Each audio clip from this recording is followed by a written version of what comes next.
உடனே உடனே யூடியூப்ல போட போறேன். அதுக்கு இல்ல லைக் அண்ட் சப்ஸ்கிரைப் வரணும். ஃப்ரெண்ட்ஸ் பாக்குறீங்க, இன்னைக்கு நம்ம சாமியை பார்க்க போறோம். இன்னைக்கு விநாயகர் சதுர்த்தி. வாங்க பாப்போம்.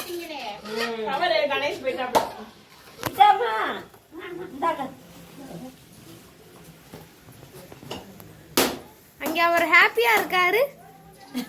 விநாயகர் பிறந்த நாளில் ஆவணியில் பிறந்தவர்.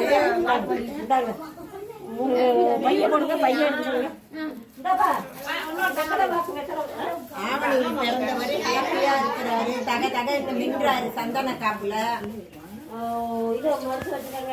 நேற்று பிள்ளையார்பட்டியில சந்தன காப்பு வச்சிருந்து அழகா இருந்துச்சு. பக்கத்து வீட்டுல எல்லாம் போனாங்க. சாமியை பார்த்துட்டீங்க. அவ்வளவுதான் இந்த வீடியோ. பிடிச்சிருந்தா லைக் அண்ட் சப்ஸ்கிரைப் பண்ணிங்க. பாய்.